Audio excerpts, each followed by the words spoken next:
Salam, perkenalkan nama saya Nicholas Manuel Chandra dengan NIM 2243007 akan mempresentasikan tentang klasterisasi dalam data mining. Dari anggota saya dari kelompok Gen Z ada Cintami Amanda Putri, Nandita Helda, Alisa Angelia, dan Delia Wulan Ramadhani. Dari yang pertama kita akan menjelaskan tentang pengertian dari klasterisasi, yaitu salah satu metode yang dalam data mining yang digunakan untuk mengelompokkan data dalam beberapa kelompok. Jadi dia lebih ke arah unsupervised learning, yang dimana dia tidak mencari goals atau data yang dicari untuk mencapai tujuan dari goals itu, tetapi dia mencari data yang kosong atau data yang anomali, yang dimana dia tidak ada nilainya. Oke, dan sekarang lanjut ke tujuan dari klasterisasi, yaitu untuk mengelompokkan objek dengan karakteristik serupa dan juga menyederhanakan data. Yang ketiga, menemukan insight baru yang memberikan wawasan yang tidak terlihat secara langsung. Penjelasan berikutnya akan dijelaskan oleh Nandita Helda dengan NIM 2243006. Perkenalkan, nama saya Nandita Helda Widayani, NIM 2243006. Saya akan melanjutkan karakteristik klaster yang baik. Yang pertama ada homogenitas intercluster, berarti bahwa data yang berada dalam satu klaster memiliki kesamaan yang tinggi. Kedua, heterogenitas antar klaster, mengacu pada perbedaan yang signifikan antara klaster yang berbeda. Yang ketiga, konsistensi.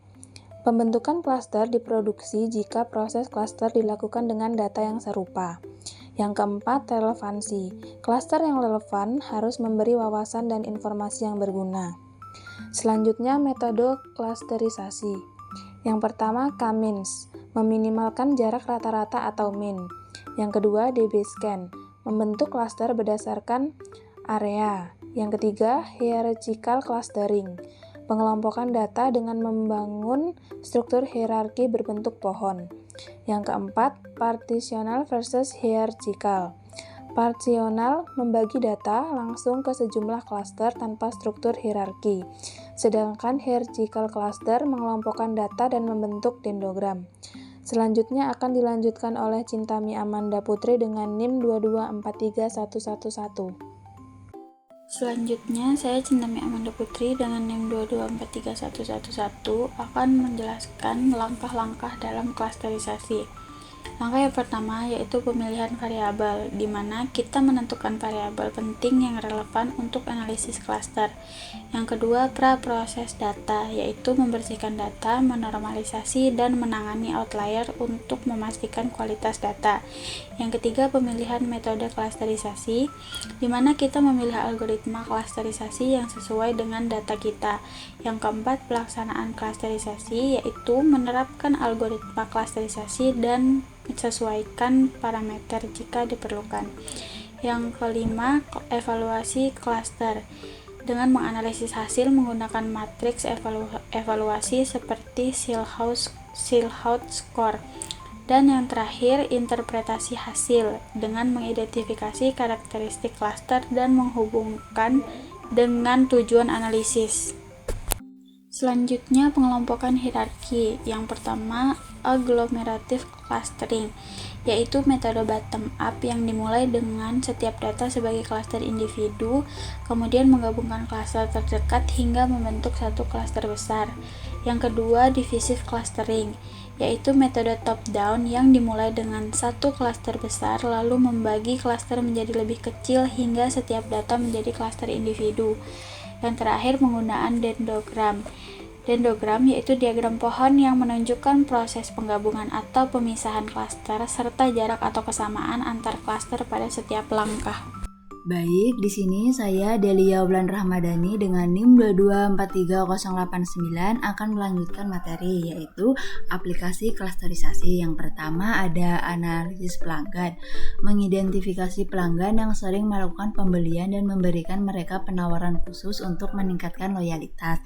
Yang kedua, genetika, mengelompokkan gen berdasarkan kesamaan fungsinya atau hubungannya dengan penyakit tertentu. Yang ketiga, visi komputer, pengenalan objek, mengelompokkan piksel dalam gambar untuk mengidentifikasi objek tertentu. Yang keempat, manajemen risiko, deteksi penipuan, mengidentifikasi transaksi yang mencurigakan dengan mengelompokkan data transaksi berdasarkan pola yang tidak biasa.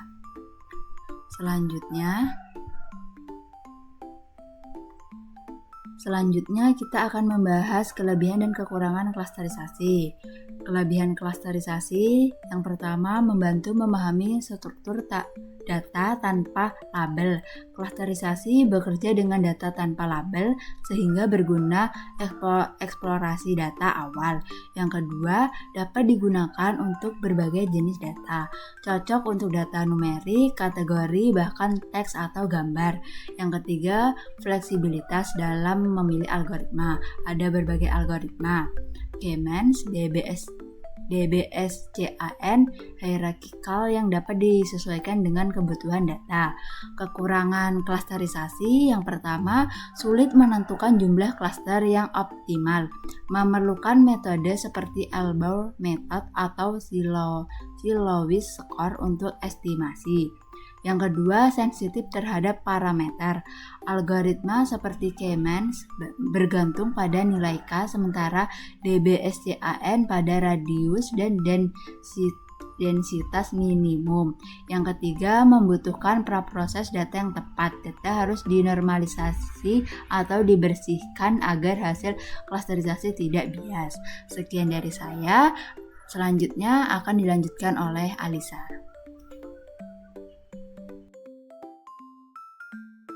Baik, saya Alisa Anggelia Y dengan NIM 2243053. Di sini saya akan melanjutkan materi selanjutnya. Validasi klaster adalah proses untuk mengevaluasi kualitas hasil pengelompokan data yang telah dilakukan. Tujuannya adalah menentukan apakah kelompok-kelompok yang terbentuk sudah benar-benar mewakili struktur data yang sebenarnya. Dengan kata lain, kita ingin memastikan bahwa data yang memiliki kesamaan karakteristik dikelompokkan dalam satu klaster yang sama, dan data yang berbeda dikelompokkan dalam klaster yang berbeda. Validasi klaster ini juga memiliki dua matriks. Yang pertama, matriks Shillow's score adalah salah satu metrik yang sering digunakan untuk mengukur kualitas klaster. Metrik ini mengukur seberapa baik setiap data point ditempatkan dalam klasternya. Nilai Shillow's score berkisar antara -1 hingga 1. Contohnya, jika nilai mendekati 1, artinya data point tersebut sangat mirip dengan data point lain dalam klasternya dan sangat berbeda dengan data point di klaster lain. Ini menunjukkan bahwa pengelompokan tersebut sudah baik. Dan contoh yang kedua, jika nilai mendekati -1, artinya point tersebut seharusnya lebih cocok berada di klaster lain. Ini menyatakan bahwa pengelompokan tersebut kurang baik. Terus contoh yang ketiga, nilai mendekati 0. Artinya data point tersebut berada di perbatasan antara dua klaster atau lebih dan sulit untuk menentukan klaster yang paling tepat. Kemudian metrik yang kedua, Davis-Baldwin Index, adalah metrik lain yang digunakan untuk mengukur kualitas klaster. Matriks ini mengukur seberapa baik pemisahan antara klaster-klaster yang terbentuk. Nilai Davis-Baldwin Index yang rendah menunjukkan bahwa klaster-klaster yang terbentuk memiliki jarak yang jauh satu sama lain dan memiliki kemiripan yang tinggi di dalam masing-masing klaster. Jadi intinya, kedua matriks yang saya sebutkan tadi di gambar, Shillow's score dan Davis-Baldwin Index, memberikan informasi yang berbeda, namun sama-sama saling melengkapi tentang kualitas klaster. Dan dengan menggunakan kedua matriks ini, kita dapat memperoleh gambaran yang lebih komprehensif tentang hasil pengelompokan data yang telah dilakukan. Selanjutnya, profiling cluster. Ini adalah proses untuk memahami karakteristik unik dari setiap kelompok klaster yang terbentuk dalam analisis data. Dengan kata lain, kita mencoba untuk menggambarkan profil dari setiap kelompok ini. Dan profiling cluster ini juga memiliki 3 proses umum yang terdiri dari 3 tahap. Yaitu yang pertama, identifikasi atribut penting. Tujuannya ini menemukan atribut, fitur atau variabel mana yang paling berpengaruh dalam membedakan satu klaster dengan klaster lainnya. Caranya yaitu dilakukannya dengan melihat statistik deskriptif seperti rata-rata, median, atau modus dari setiap atribut pada masing-masing klaster. Dan yang kedua, ada analisis statistik. Tujuannya menganalisis lebih dalam mengenai distribusi data pada setiap atribut dalam masing-masing klaster.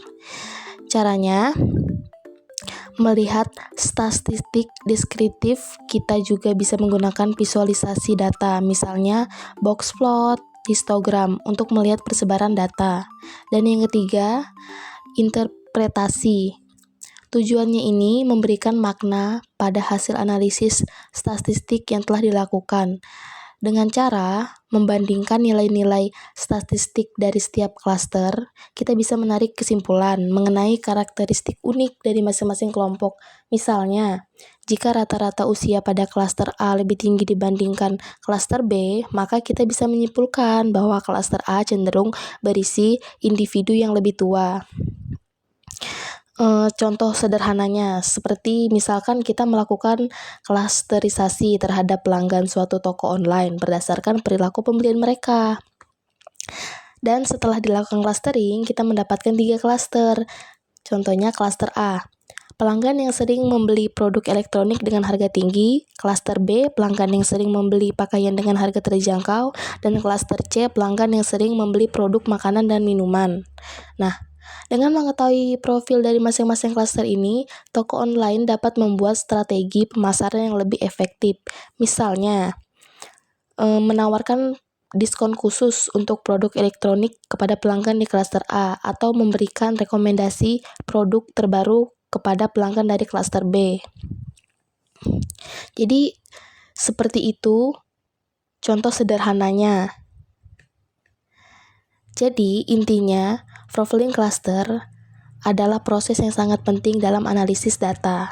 Dengan memahami karakteristik unik dari setiap kelompok, kita dapat mengambil tindakan yang lebih tepat dan efektif untuk mencapai tujuan bisnis.